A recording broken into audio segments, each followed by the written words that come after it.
Airtel thanks এপৰ পৰা কেনেকৈ আমি পাৰ্চনেল লোন ল'ব পাৰি। এয়া চাওক, প্ৰথমতে আমি ইয়াতে পাম এয়াৰটেল পাৰ্চনেল লোন। ইয়াতে অ'কে মাৰিম।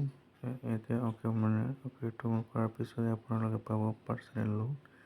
মই অলৰেডি পাৰ্চনেল লোনটো 1,25,000 টকা অলৰেডি লৈছোঁ আৰু ইণ্টাৰেষ্ট ৰেটটো অলপ বেছি হয়। 21% ইণ্টাৰেষ্ট ৰেটটো হয়। আপোনালোকৰ যদি ইমাৰ্জেঞ্চি হয় তেনেহ'লে এই লোনটো লওক।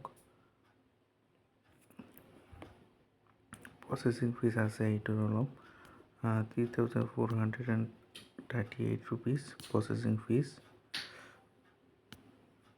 EMI আপোনাৰ 4,700 rupees। ইনষ্টলমেণ্টত আপোনালোকে চাব পাৰে আপোনাৰ বিউটি টেইলছ EMI 4,700 মই 4টা EMI পে'মেণ্ট কৰিছোঁ।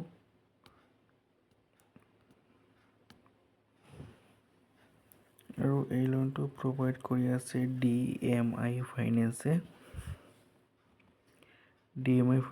প্ৰভাইড কৰি আছে। মই 1,25,000 পাইছোঁ আৰু DMI ফাইনেন্সে এই লোনটো প্ৰভাইড কৰি আছে 9 লাখ টকা পৰ্যন্ত। যদি আপোনালোকৰ ইমাৰ্জেঞ্চি চিটুৱেশ্যন কিবা হ'ব